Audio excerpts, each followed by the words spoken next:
Blooming and happy. Yan nga ang ibinahagi ng aktres na magdiwang ito ng kanyang kaarawan noong January 4 sa ABS-CBN News na nagdiwang siya ng kanyang kaarawan na soul searching at solo traveling. This year, I initially spent time with my family, but then I embarked on a solo journey, which has been an annual tradition for me. It's a form of soul searching, paliwanag ni Liza. Noong nakaraang taon, sumali ako sa isang wellness retreat sa United States. Sa taong ito, nagpa siya akong mag-explore sa Japan sa loob ng 3 araw. Naniniwala ako na mahalagang maging maganda ito sa pagsisimula ng bagong taon at paglipat sa aking huling bahagi ng 20s. I want to step back, muling i-calibrate at talagang isipin ang aking mga prioridad sa aking karera at personal na buhay.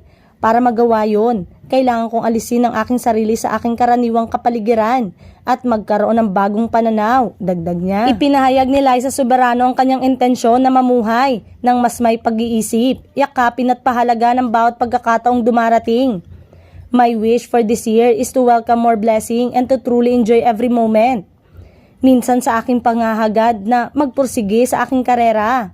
Kung minsan ay nababalot ako sa trabaho na napapabayaan ko ang aking personal na buhay at kapakanan.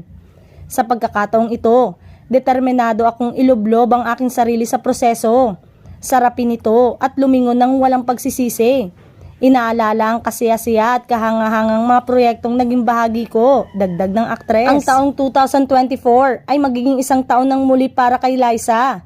Simula sa kanyang pinakaabangang Hollywood debut sa Lisa Frankenstein na nakatakdang ipalabas sa February 7 sa mga sinehan sa Pilipinas.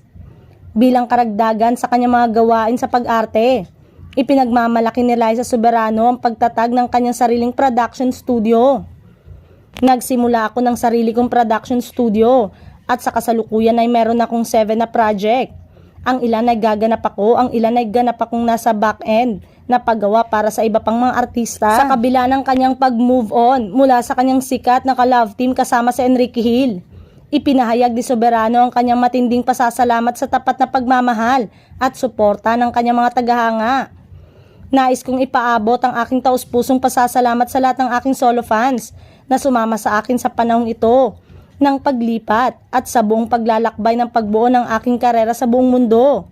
At syempre, sa aking mga tagahanga ng Lisken na patuloy na sumusuporta sa akin mula noong araw.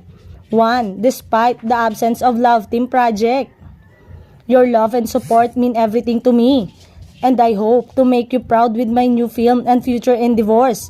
I love you guys very much. Magkita-kita ulit tayo pagtatapos ni Liza.